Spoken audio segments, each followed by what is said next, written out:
فاتحہ۔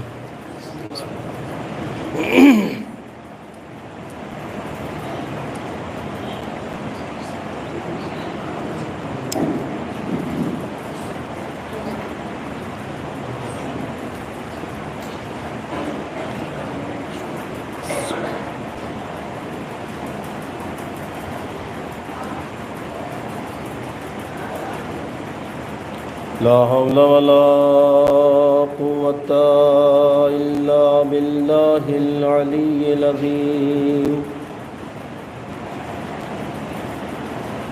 أعوذ بالله السميع العليم من همزات الشياطين، أحترز بسلطانك بجور السلاطين، أعوذ بالله أن يحضرون إن الله هو السميع العليم۔ بسم الله الرحمن الرحيم، الحمد لله الذي كان موجودا قبل حدوث الأشياء ويبقى بعد فناء الأشياء، الذي تفرد بالأولية والقدم ووسع كل شيء ما عداه بالفناء والعدم، كل شيء هالك إلا وجهه، اللهم اجعل صلوات على نبي العربي وعلى رسول المدني وعلى وقيه أسد الله المسمى بعلي،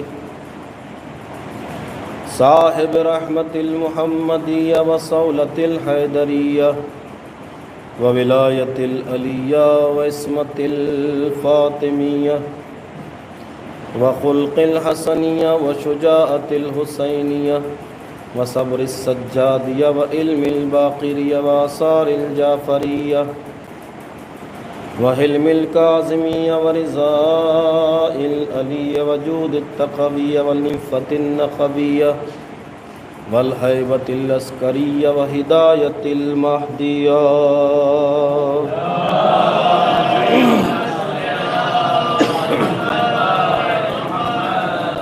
دافع الشيجات الأبطيل ودامغ الصولات العزليل، المعلن الحق بلقب القاسم محمد،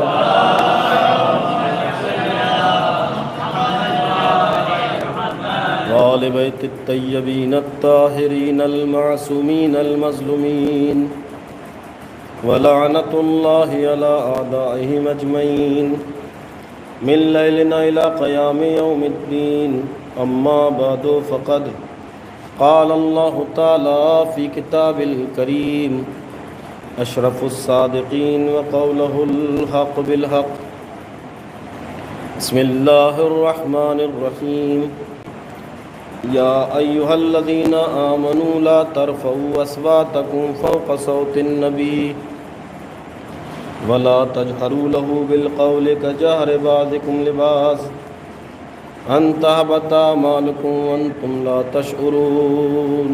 صلوات پڑھیں محمد والے۔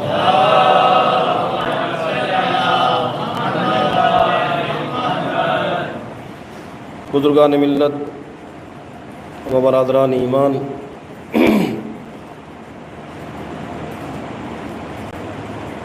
عشرہ محرم کی آج پہلی تاریخ اور اسی چیز کو ملحوظ رکھتے ہوئے جو معروضات آپ تک منتقل کرنا ہے، اس میں شرط یہ ہے کہ آپ کا ذہن ادھر متوجہ ہونا چاہیے۔ سب سے پہلی بات یہ ہے کہ پہلے روز ہی میں نے ایک بات کہی تھی کہ تھوڑا تھوڑا آگے بیٹھا کریں تاکہ بعد میں آنے والوں کو دقت نہ ہو۔ یہ فرش پورا سامنے والا خالی رہتا ہے اور بعد میں پھر جو لوگ آتے ہیں تو ان کے لیے مشکل پیدا ہوتی ہے اور ایک بہانہ بھی پیدا ہو جاتا ہے کہ جگہ نہیں۔ بہرحال اعلان حضرت احدیت ہو رہا ہے۔ بولنے والا وہ ہے کہ جس کے لفظوں میں کوئی ہیر پھیر نہیں ہو سکتی، اور بول اس کے ذریعے رہا ہے کہ جس کی پہلی آیت اپنی صداقت کا کلمہ پڑھوانے پر مجبور کرتی ہے۔ الف لام میم ذالک الکتاب لا ریب فیہ، یہ وہ کتاب ہے، یہ قرآن وہ کتاب ہے کہ جس پر کوئی ریب نہیں ہو سکتا۔ اس کا ہر زبر اپنے مقام پر مسلم ہے، اس کا ہر نقطہ اپنے مقام پر مسلم ہے، اس کا ہر زیر اپنے مقام پر ثابت ہے، اس کا ہر پیش اپنے مقام پر اپنے ہونے کی دلیل ہے، اس کا ہر لفظ اپنے مقام کی حقانیت کو بیان کر رہا ہے۔ ہاں یہ الگ بات ہے کہ جس نے قرآن پر شک کیا پہلے وہ اپنا شجرہ نسب دیکھ لے۔ جس نے قرآن پر شک کیا ہے، جس نے قرآن میں کوئی تردد کیا، جس نے قرآن میں کوئی ڈاؤٹ کیا، تو بلا ڈاؤٹ بلا شک اس کے شجرے میں کوئی نہ کوئی ضرور گنجلک پنا موجود ہوتا ہے، اس کے شجرے میں کوئی نہ کوئی خامی ضرور ہوتی ہے، ورنہ قرآن میں ڈاؤٹ کا کوئی سوال پیدا نہیں ہوتا۔ قرآن خود اعلان کرتا ہے، اور قرآن ایسی زبان سے نکلا ہوا نہیں ہے، صادق الوعد کا کلام ہے، اور ایسے سینے پر نازل ہوا ہے کہ جہاں خیانت کا کوئی سوال پیدا نہیں ہوتا۔ آپ تھوڑا سا بیداری کا ثبوت دیں گے انشاءاللہ، میں نتائج پیش کر رہا ہوں۔ تو قرآن اپنے ہر لفظ میں ہزارہا معنی سمیٹے ہوئے ہے، شرط یہ ہے کہ کوئی لینے والا ہو، شرط یہ ہے کہ کوئی سمجھنے والا ہو۔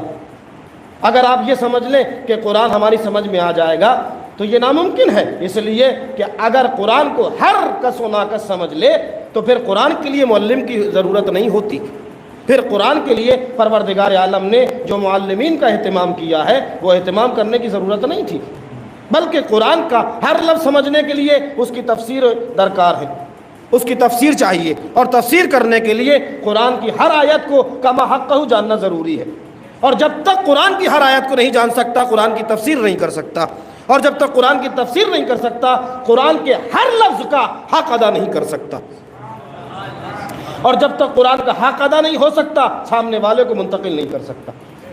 اس لیے کہ قرآن کو سمجھانے کے لیے پہلے قرآن کا سمجھنا ضروری ہے۔ قرآن اس سے سمجھے کہ جن کے سینوں میں قرآن بھرا ہوا ہے، قرآن ان سے نہ سمجھے کہ جو ہاتھوں پہ قرآن کو لیے ٹہلتے ہیں۔ قرآن وہی سمجھائے گا کہ جن کے سینے میں قرآن بھرا ہوا ہے۔ اور پھر قرآن کی خود آیت آواز دیتی ہے کہ جب کوئی مشکل مسئلہ آ جائے، جب کوئی مرحلہ مشکلات کا آ جائے تو سوال جاہل سے نہ کرنا، اہل ذکر سے سوال کرنا، اہل علم سے سوال کرنا، تاکہ اہل علم آپ کو وہی بتائیں کہ جو حق ہے بتانے کا۔ ورنہ ممبر پر کودنے والے بہت ملیں گے لیکن علی جیسا کوئی نہیں مل سکتا۔ صلوات پڑھے محمد و آل محمد پر۔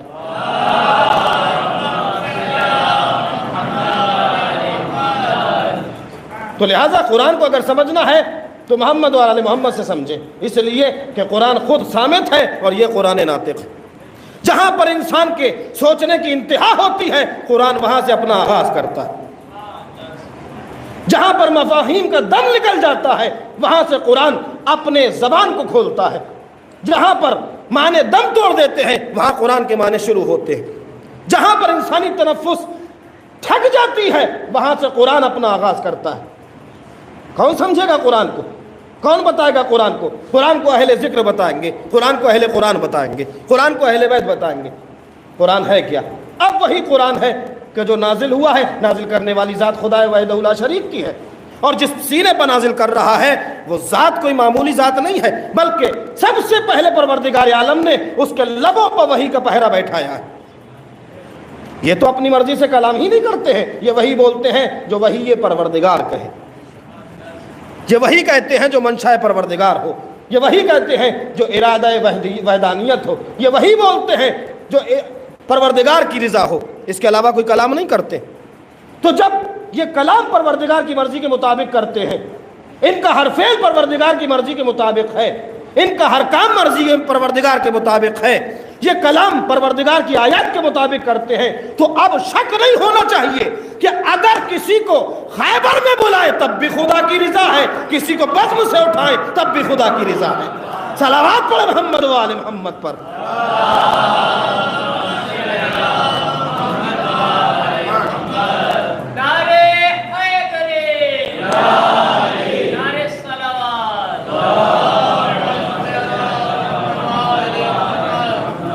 ان کا ہر عمل مرضی معبود کے سانچے میں ڈلا ہوا ہوتا ہے، یہ بغیر مرضی پروردگار کے کوئی قدم نہیں اٹھاتے۔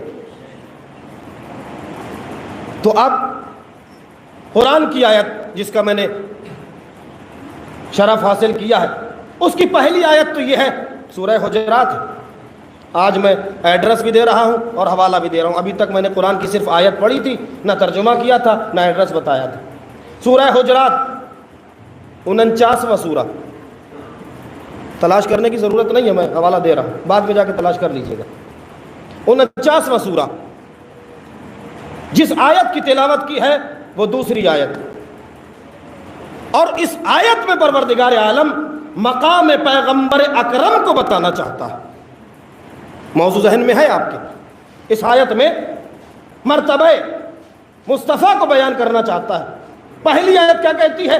پہلی آیت میں خدا نے اعلان کیا، اے ایمان لانے والو، اے وہ کہ جو ایمان لا چکے ہو، اللہ کے سامنے نہ چلو، لا تقدموا بین ید اللہ، اللہ کے سامنے نہ چلو ورسولہ، اور اس کے رسول کے سامنے بھی نہ چلو۔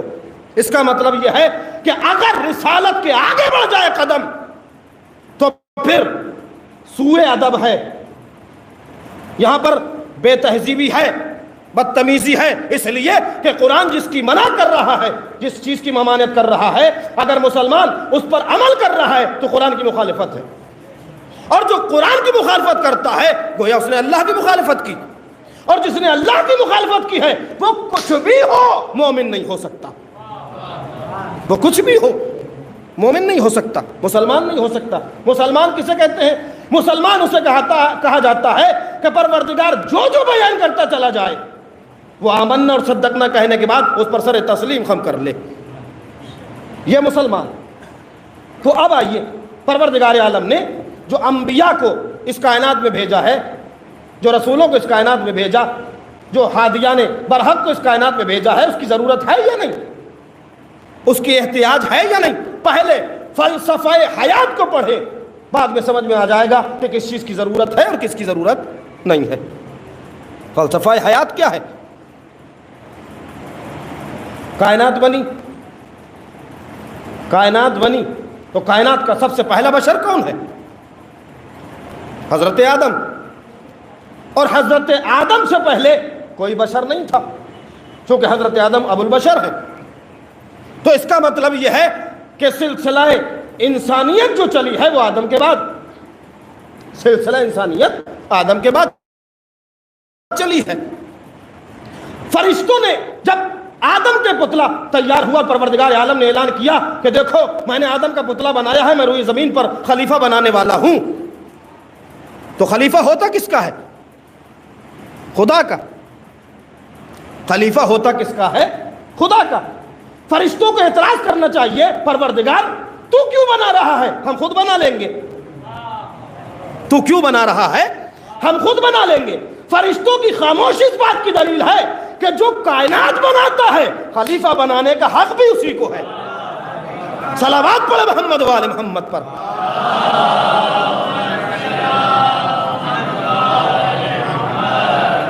بھائی جو کائنات بناتا ہے خلیفہ بنانے کا حق اس کو ہے، کسی اور کو نہیں۔ کا مطلب یہ ہوتا ہے کہ جس نے مکان بنایا ہے رہنے کا حق اسے ہوتا ہے، اب وہ چاہے خود رہے یا کرائے پہ دے دے۔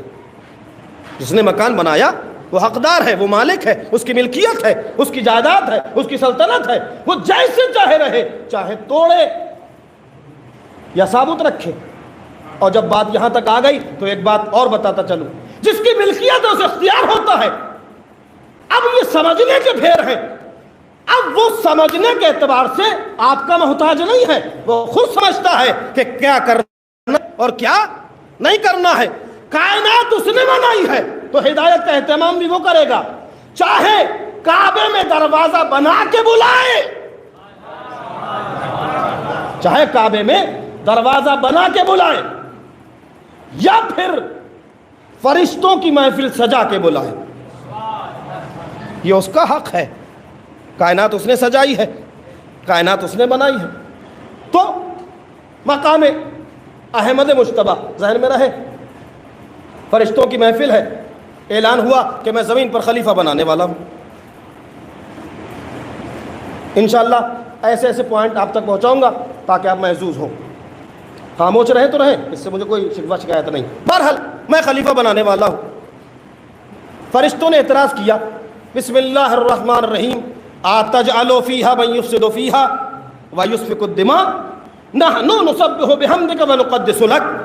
بارہا تو نے اعلان تو کر دیا کہ میں خلیفہ بنانے والا ہوں، اتجعل فیہا، کیا تو ایسے کو قرار دے گا، کیا تو ایسے کو خلیفہ بنائے گا کہ جو زمین پر فساد برپا کرے؟ فرشتوں کا اعتراض اس بات کی دلیل ہے کہ خلیفہ کچھ بھی ہو فساد ہی نہیں ہونا چاہیے۔ صلوات پڑھے محمد و آل محمد پر۔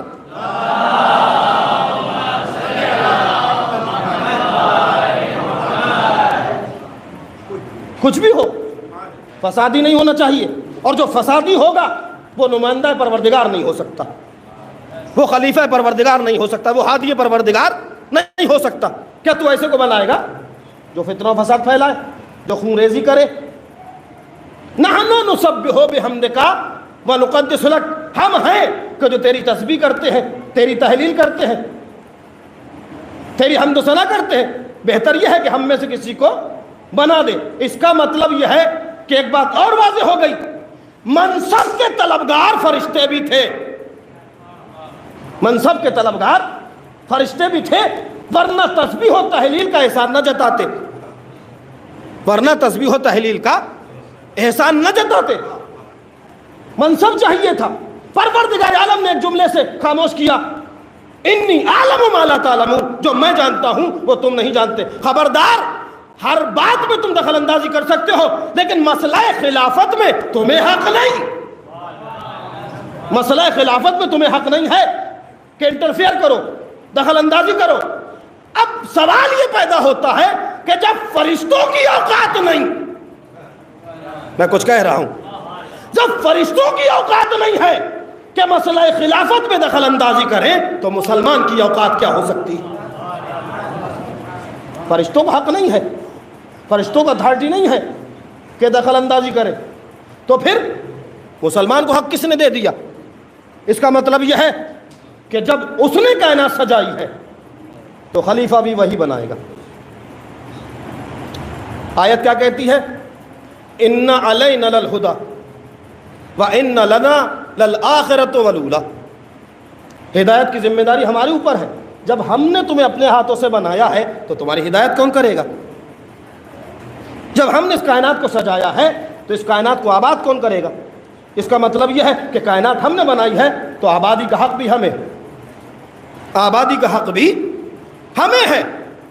اب یہ دیکھنا ہے، چونکہ موضوع میرا آپ کے پیش نظر ہے اور میں اس کی تمہید میں یہ باتیں آپ تک پہنچا رہا ہوں تاکہ بات واضح ہو جائے اور آنے والے دنوں میں آپ کو مشکلات پیش نہ آئیں۔ پروردگار عالم نے کائنات کو سجایا اور سجانے کے بعد اپنی مرضی کے مطابق جیسا چاہا اس میں انتظام کیا اور اہتمام کیا، خلافت کا اعلان کیا۔ ایک بات آج ڈکلیئر کر دیتا ہوں تاکہ بعد میں اس بات پر تکرار نہ ہو۔ پروردگار عالم نے جو قرآن مجید میں خلافتوں کا تذکرہ کیا ہے وہ 4 خلافتیں ہیں۔ قرآن مجید میں جو خلافتوں کا تذکرہ کیا وہ 4 خلافتیں ہیں۔ پہلی حضرت آدم کی خلافت کہ جس پر بات ہو رہی ہے، دوسری حضرت داؤد کی خلافت، اور تیسری حضرت ہارون کی خلافت، اور چوتھی اس کی خلافت ہے کہ جس کو اگر حد سے بڑھایا تو خدا مان بیٹھے، حد سے بڑھایا تو خدا کا دھوکہ ہو گیا، یعنی مولا کائنات کی خلافت۔ اب 4 خلافتیں بیان ہو گئیں، قرآن نے بیان کی ہے، ہم اپنی طرف سے بیان نہیں کرتے۔ ہم دنیا والوں کو چیلنج کرتے ہیں کہ قرآن سے ہٹ کے کوئی بات ماننے کے لیے تیار نہیں ہے، اور اگر تم بھی قرآن کی بات مانتے ہو تو مان لو۔ قرآن نے 4 خلافتیں بیان کی ہیں، جس کی خلافت بیان کی ہے ہم ماننے کے لیے تیار ہیں، ہم آمادہ ہیں، قرآن سے ہم ہٹ نہیں سکتے۔ اعلان کیا میں خلیفہ بنانے والا ہوں، اور جو میں جانتا ہوں وہ تم نہیں جانتے۔ قرآن میں پڑھا ہوگا آپ نے، مدت تک آدم کا پتلا بنا پڑا رہا، مدت تک آدم کا پتلا بنا ہوا پڑا رہا۔ کیا فرشتوں کو حکم دیا کہ سجدہ کرو؟ فرشتوں کو حکم دیا؟ نہیں۔ حکم کس بات کا ہے؟ بسم اللہ الرحمن الرحیم، وَإِذَا نَفَخْتُ فِيهِ مِن رُوحِي فَقَعُوا لَهُ سَاجِدِينَ۔ جب میں اس میں اپنی روح ڈال دوں تو تم سجدے میں گر جانا۔ جب میں اس میں اپنی روح ڈال دوں، روح نہیں کہا، اپنی روح، تو تم سب کے سب سجدے میں گر جانا۔ یہ کون سا کمال تھا روح آدم میں کہ پتلا بنا پڑا رہا، سجدے کا حکم نہ ملا۔ لیکن جب روح پھونکنے کا مسئلہ آیا تو خبردار کیا، دیکھو روح ڈالی جائے تو ٹکٹکی باندھ کے دیکھنا مت، بلکہ سر سجدے میں کر لینا، اور اگر سر سجدے میں نہ رکھا تو مخالفت حکم الہی ہوگی۔ جب میں روح ڈال دوں، اچھا، اور روح ڈالی گئی، سجدہ بھی کیا گیا، الا ابلیس ابا واستکبر وکان من الکافرین، سوا شیطان کے اس نے انکار کیا، تکبر کیا اور انکار کرنے والوں میں سے ہو گیا۔ مجھے پوری تقریر اور پورے بیان سے مطلب نہیں ہے، جہاں تک میں لانا تھا وہاں تک لے کے آیا ہوں۔ پیکر آدم کو سجدہ نہیں ہوا تو پھر سجدہ کس بات کا ہے؟ فقعوا، جب میں اس میں اپنی روح ڈال دوں تو تم سب کے سب سجدے میں گر جانا۔ روح ڈال دوں، سوال یہ پیدا ہوتا ہے کہ روح ہے کیا؟ روح ہے کیا؟ اور اگر روح ہے تو سب کی روح برابر ہے یا اس میں بھی کوئی مرتبہ ہے، اس میں بھی کوئی درجہ بندی ہے؟ اور اگر ہر روح کو سجدہ کیا جاتا تو ہمارے اندر بھی روح موجود ہے، اس کو بھی سجدہ ہوتا۔ کہ نہیں، فرق ہے۔ کا فرق کس بات کا؟ کہ ہم یہی سمجھانا چاہتے ہیں، حدیث قدسی، بسم اللہ الرحمن الرحیم، لولاک لما خلقت الافلاک، اے پیغمبر اگر تمہارا وجود نہ ہوتا تو اس کائنات کو نہ سجاتا۔ اگر تمہارا وجود نہ ہوتا تو کائنات کو نہ سجاتا۔ پیغمبر کب آئے دنیا میں؟ کہ آخری پیغمبر ہے نا، آخری پیغمبر ہے نا، تو آخر میں سب سے، اور کائنات میں، یعنی پروردگار اعلان کرتا اگر تم نہ ہوتے تو میں کائنات نہ بناتا۔ تو پھر وجود پیغمبر کب ہے؟ کہ حضرت آدم کی خلقت سے ہزارہا سال پہلے نور محمدی خلق ہو چکا تھا۔ حضرت آدم کی خلقت سے ہزارہا سال پہلے نور محمدی خلق ہو چکا تھا۔ سجدہ آدم کو نہیں تھا، بلکہ سجدہ اس نور کو تھا جو صلب آدم میں رکھا گیا تھا۔ صلوات پڑھو محمد و آل محمد پر۔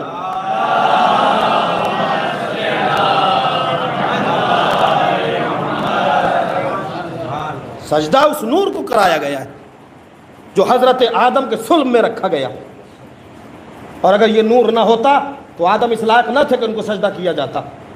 اور جیسے جیسے یہ نور منتقل ہوتا رہا، جس کے صلب میں پہنچا وہ لائق تحریم بنا، وہ لائق احترام بنا۔ پروردگار عالم نے اس کا احترام کیا۔ اب آئیے حدیث سناتا ہوں۔ شجرہ طیبہ ہے کیا؟ خاندان رسالت مآب ہے کیا؟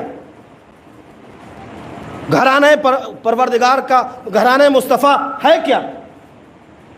عصمت مصطفیٰ ہے کیا؟ آئیے، پیغمبر اکرم نے فرمایا اذا بلغ نسبی الی عدنان فامسکوا، جب میرا شجرہ نسب عدنان تک پہنچ جائے تو سکوت اختیار کر لو۔ جب میرا شجرہ نسب عدنان تک پہنچے تو سکوت اختیار کر لو، اس سے آگے نہ بڑھنا۔ پیغمبر نے اجازت نہیں دی ہے کہ اس سے آگے آپ کھوج کریں۔ آدم سے لے کر خاتم تک پورا سلسلہ ہے عصمت کا، لیکن نہیں، جب عدنان تک پہنچے تو آپ خاموش ہو جاؤ۔ یہ عدنان ہے کون؟ یہ عدنان ہے کون؟ کا جد امجد حضرت پیغمبر، جد امجد حضرت پیغمبر، کہ جن کے باپ کا نام عدد تھا، جن کی ماں کا نام بلہا تھا، جن کے باپ کا نام عدد اور جن کی ماں کا نام بلہا۔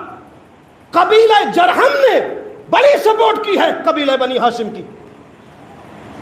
اگر قبیلہ جرہم نہ ہوتا تو بہت ساری مشکلات کھڑی ہو سکتی تھیں، لیکن قبیلہ جرہم نے ہر موڑ پر آنے کے بعد عصمت کا ساتھ دیا اور نبوت کا ساتھ دیا، چاہے وہ ابراہیم کا دور ہو، چاہے وہ حضرت عدنان کا دور ہو۔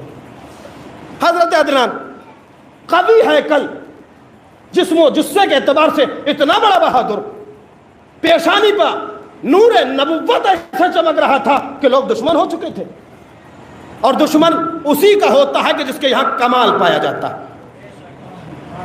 اگر کوئی آپ سے حسد کرے تو پھر اس کے حسد پر نہ جائیے گا، اپنا جائزہ لو کہ آپ کے اندر کون سا کمال پیدا ہوا، آپ کے اندر کون سا کمال پیدا ہوا ہے۔ ورنہ سڑک پہ مانگنے والے فقیر سے کوئی حسد نہیں کرتا، کیوں؟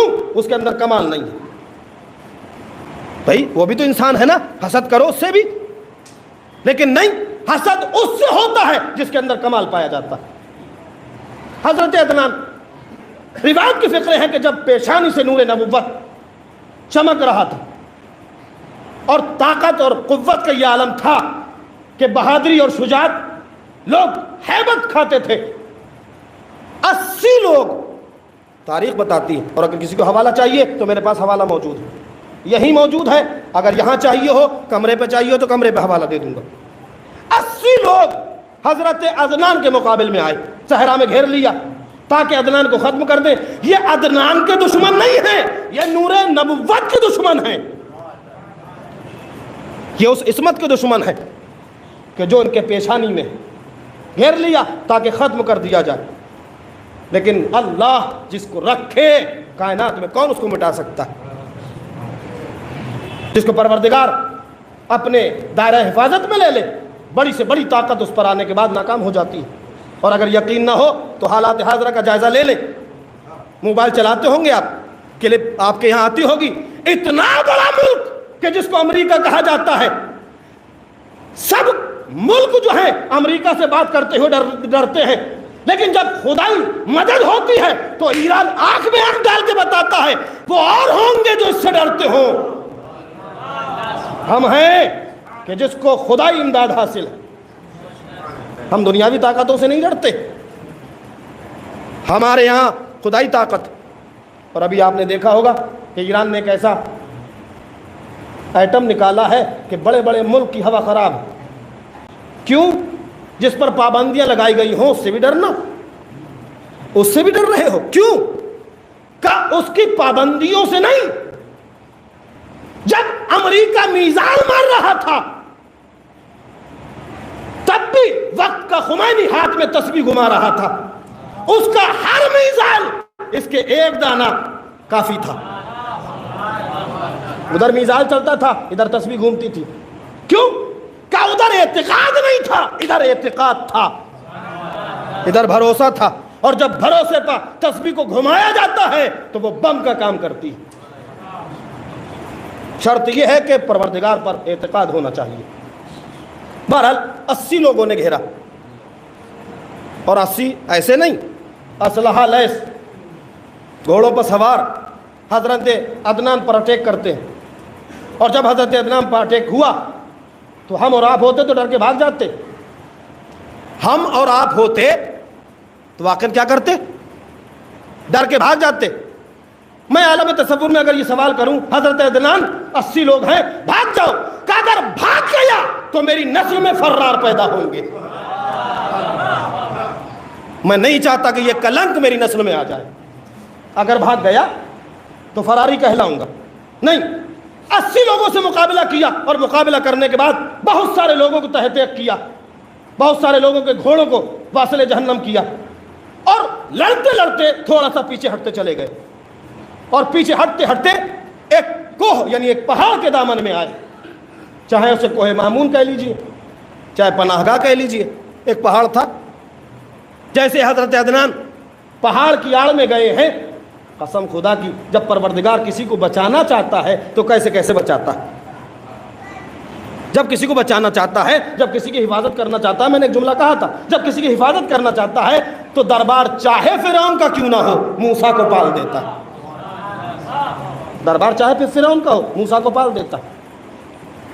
لڑتے لڑتے پیچھے ہٹے، اور جیسے ہی پہاڑ کا سہارا لیا پہاڑ سے ایک ہاتھ نکلا، ایک ہاتھ نمودار ہوا، اور جیسے ہی پہاڑ سے ہاتھ نمودار ہونا تھا، روایت کے فقرے کچھ اور ہیں لیکن میں مفہوم پیش کر رہا ہوں، جیسے ہی ہاتھ نمودار ہوا اس ہاتھ نے حضرت عدنان کا ہاتھ پکڑا، اور ہاتھ پکڑنے کے بعد اپنی امان میں لیا، اور اس پہاڑ سے ایک ایسی ڈراؤنی آواز ہوئی کہ جتنے مخالف آئے تھے سب ڈر کے بھاگ گئے، سب ڈر کے بھاگ گئے۔ میں کہوں گا یہ عدنان کی شجاعت کا اثر تھا کہ یہاں 80 تھے گھوڑوں پر سوار، وہاں 40 قبیلوں کے لوگ آئے تھے تلواریں سونتے ہوئے، لیکن 40 لوگ تلواریں رات بھر تانے رہے، عدنان کا بیٹا آرام سے سوتا رہا۔ صلوات پڑھے محمد و آل محمد پر۔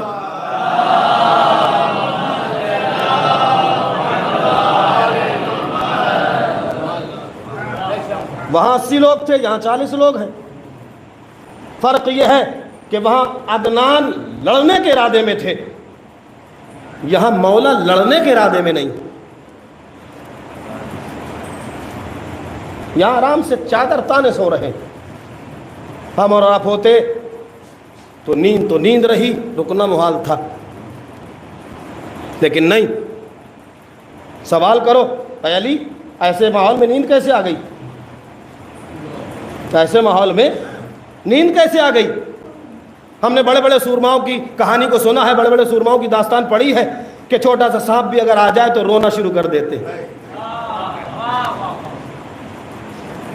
لیکن ادھر 40 تلواریں کھینچی ہوئی ہیں اور آپ چین سے سو رہے ہیں۔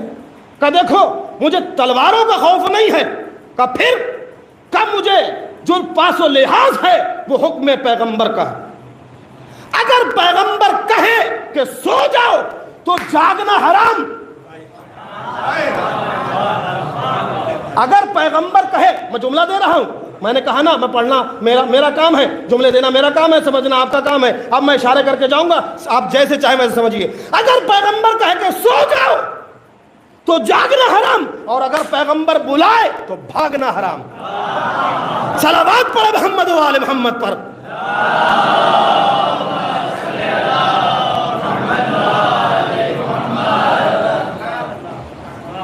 اس لیے کہ حکم پروردگار اور حکم پیغمبر ایک سمان ہے۔ اگر آپ کو اطاعت کرنا ہے تو جیسی پروردگار کی اطاعت ہے ویسے اس کے رسول کی اطاعت ہے۔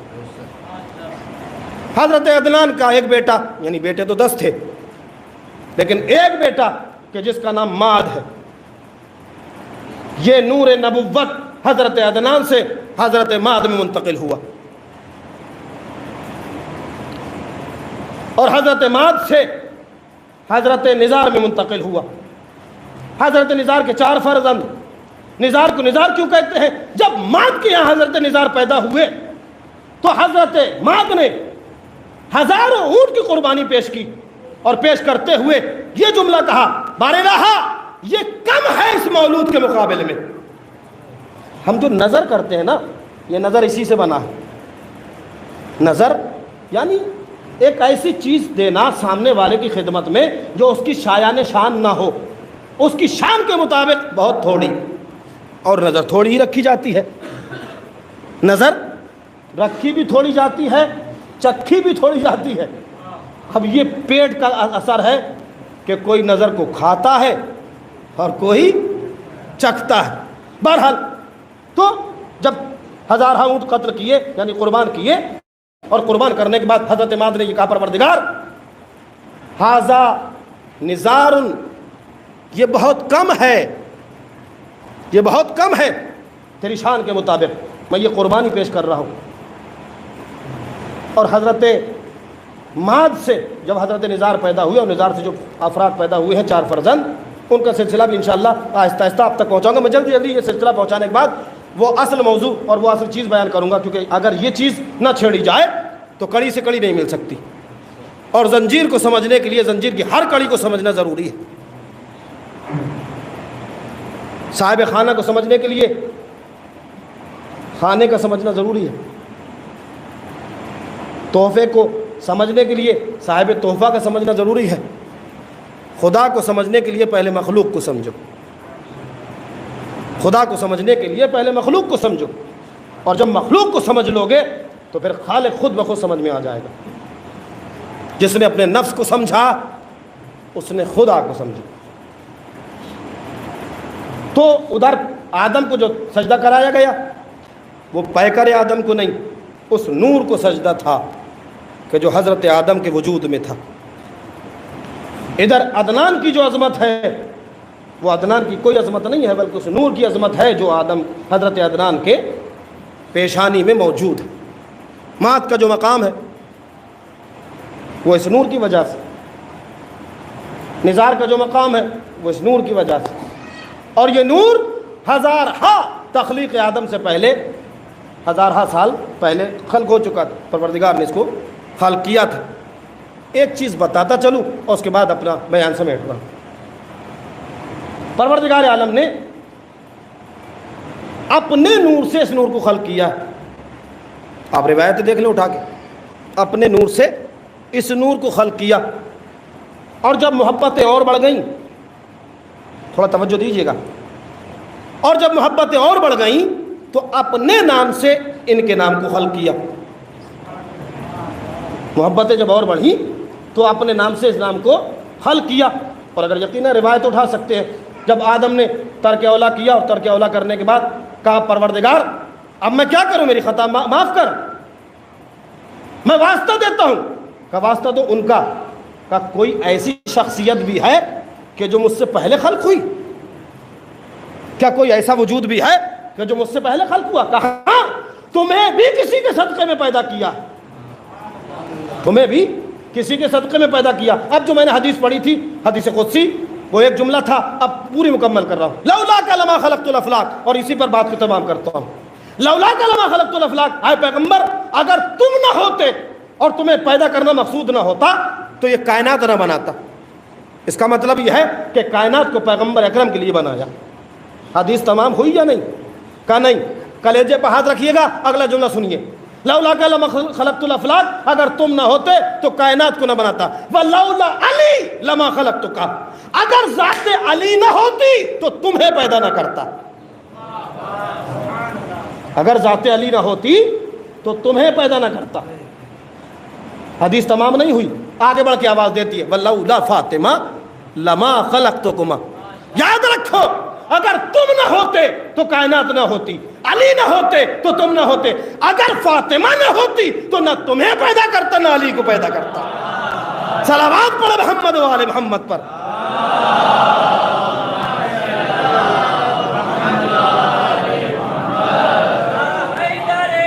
زندہ باد۔ ہم نے فاطمہ کے صدقے میں تمہیں بھی بنایا اور علی کو بھی بنایا۔ تو جس کا صدقہ یہ کائنات ہو، اسی کی اولاد پر اگر پانی بند کیا جائے تو قیامت سے کم نہیں ہے۔ ہماری ہی ملکیت، ہماری ہی شے، اور ہم پر ہی ممانعت۔ جملہ سنیے گا، آج محرم کی پہلی تاریخ، دوسری شب داخل ہو چکی ہے۔ 28 رجب آپ کے ذہن میں ہوگی، جب ادھر ایک واصل جہنم ہوا اور اپنی جگہ اپنے بیٹے کو لانا چاہتا تھا، ادھر والی مدینہ کو خط لکھا۔ والی مدینہ نے حضرت ابا عبداللہ الحسین کو بلایا، اور بلانے کے بعد پوری گفتگو ہوئی۔ مجھے پوری تفصیل بیان نہیں کرنا، ایک منظر بیان کرتا ہوں۔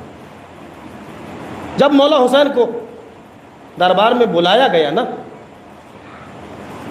جملے سنیے گا اور جملوں کی قدر کیجیے گا۔ جب مولا حسین کو دربار میں بلایا گیا تو حضرت ابوالفضل اپنے حجرے میں تھے۔ مولا حسین دربار میں جانے کے لیے آمادہ تھے۔ شہزادی زینب بار بار مولا حسین کو روکتی تھی، جب تک میرا غیور نہیں آ جاتا میں جانے نہیں دوں گی، جب تک میرا شیر نہیں آ جاتا میں تمہیں دربار نہیں جانے دوں گی۔ غازی اپنے حجرے میں مولا حسین آمادہ جانے کے لیے ہیں، شہزادی حسین کو روکے پڑی، بھیا آپ تو جانتے ہو کہ یہ زینب آپ کے بغیر نہیں رہ سکتی، لہذا جب تک میرا شیر نہیں آ جاتا میں آپ کو دربار نہیں جانے دوں گی۔ ابھی یہ بحث و مباحثہ بہن اور بھائی کے درمیان میں چل رہا تھا، ایک خاتون نے اس منظر کو دیکھا اور دوڑی دوڑی حجرے کے دروازے پر گئی۔ کیا دیکھا کہ عباس کے سینے پر حضرت فضل کھیل رہے تھے۔ جب اس خاتون نے یہ منظر دیکھا تو کچھ نہ کہہ سکی، خاموش کھڑی ہو گئی۔ جب حضرت عباس نے کسی کی آہٹ کو محسوس کیا تو دروازے پر نظر کی، کیا دیکھا؟ حضرت لبابہ کھڑی ہوئی۔ جیسے ہی حضرت لبابہ کو دیکھا سوال کیا، بی بی کیوں آئی ہو؟ کہا میرے والی و وارث، میں نے ایسا منظر دیکھا ہے کہ جس کو میں بیان نہیں کر سکتی۔ کہا بیان کرو، منظر کیا ہے، واقعہ کیا ہے؟ کہا بس میری آنکھوں نے اتنا دیکھا کہ حسین کہیں جانا چاہتے ہیں اور زینب ان کو روکے پڑی ہے، اور آواز یہ دیتی ہے کہ جب تک میرا شیر نہیں آ جاتا میں جانے نہیں دوں گی۔ جیسے ہی اس کیفیت کو حضرت عباس نے سنا، ابو الفضل کو ایک طرف رکھا، فوراً اٹھے اور اٹھنے کے بعد مولا حسین کے قریب پہنچ گئے۔ اب جو منظر دیکھا اور عباس کی صورت پر، عباس کے چہرے پر زینب کی نظر پڑی، ایک مرتبہ دامن کو جھڑا، جاؤ میرے بھائی خدا حافظ، میرا شیر آ گیا۔ آپ انصاف سے بتاؤ، جس بہن کو عباس پر اتنی ڈھارس ہو، جس بہن کو بھائی پر اتنا بھروسہ ہو، اس پر کربلا میں کیا گزری ہوگی؟ اللہ اکبر۔ گئے، گفتگو ہوئی دربار میں، واپس آئے، فہرست سفر تیار ہو رہی تھی۔ حسین بولتے جاتے ہیں، عباس تحریر کرتے جاتے ہیں۔ ایک نام آیا، حسین کی زبان کو سکوت تھا، عباس کا قلم رک گیا۔ ایک خاتون پردے سے یہ منظر دیکھ رہی تھی، تڑپ کے آواز دیتی ہے، بھیا کیا میں اس لائق نہیں ہوں کہ آپ کے ساتھ سفر کر سکوں؟ جیسے زینب کی آواز اٹھی، پلٹ کے حسین نے کہا، بہن زینب آپ کا اختیار آپ کے شوہر عبداللہ کو ہے، اگر وہ اجازت دے دیں تو ہم لے جانے کے لیے آمادہ ہیں۔ روایت کے فقرے ہیں کہ زینب نے پردے کا اہتمام کیا، اپنے شوہر کے گھر گئیں اور جانے کے بعد اپنے والی و وارث کے سامنے بیٹھ کے ہاتھوں کو جوڑا، اے میرے والی و وارث، آج زینب کچھ مانگنا چاہتی ہے۔ جیسے زینب نے سوال کیا، عبداللہ گھبرائے، شہزادی میری حیثیت دیکھ کے سوال کرنا، کہیں ایسا نہ ہو کہ تم سوال کرو اور میں پورا نہ کر پاؤں، اگر ایسا ہوا تو یہ زندگی بھر عبداللہ کو غم کھا جائے گا۔ کہ کوئی ایسا سوال نہیں کروں گی کہ جو آپ پورا نہ کر پائیں۔ کہ پھر جلدی مانگو، کیا مانگنا چاہتی ہو؟ کہ آپ کو معلوم ہے کہ میرا بھائی عراق کا ارادہ کیے ہوئے ہے، میرا بھائی کربلا جانا چاہتا ہے۔ کہاں؟ اور یہ بھی معلوم ہے کہ زینب حسین کے بغیر زندہ نہیں رہ سکتی۔ کہ مجھے یقین ہے کہ اجازت مانگنے آئی ہوں کہ اپنے بھائی کے ساتھ سفر کروں۔ کہ زینب اس میں اجازت کی کیا بات ہے؟ یہ تو وقت عقد تمہارے بابا نے شرط لگائی تھی، عبداللہ جب میرا حسین کربلا کو جائے تو میری زینب کو نہ روکنا، اس لیے کہ اگر زینب کو روک لیا تو زینب زندہ نہیں رہ سکتی۔ جاؤ زینب خدا حافظ، میرے پاس مال دنیا میں سے کچھ نہیں ہے، یہ دو بیٹے لے جاؤ، ایک کو اپنی طرف سے قربان کر دینا، ایک کو میری طرف سے قربان کر دینا۔ اجازت ملی۔ جب اجازت مل گئی نا، پھر زینب نے ایک سوال کیا، اے میرے والی و وارث، آپ جانتے ہیں کہ اگر آپ اجازت نہ دیتے تو کیا ہوتا؟ اللہ اکبر۔ شہزادی اگر اجازت نہ ملتی تو کیا ہوتا؟ کہ یاد رکھو اگر اجازت نہ دیتے تو ادھر حسین سے قافلہ نکلتا، تمہارے گھر سے زینب کا جنازہ نکلتا، اس لیے کہ میں والہانہ محبت کرتی ہوں اپنے بھائی سے، اپنے بھائی کے بغیر ایک پل زندہ نہیں رہ سکتی۔ 3 بہن بھائی ایسے ہیں تاریخ میں کہ جن کی محبت کی مثال نہیں ملتی، انشاءاللہ بیان کروں گا۔ سامان سفر تیار ہوا، محملیں آنے لگی۔ اب مورخ کہتا ہے حمید ابن مسلم، میں نے یہ منظر آج سے پہلے کبھی نہیں دیکھا، عجیب ترتیب تھی، عجیب ماحول تھا، ہماریاں سامنے تھیں،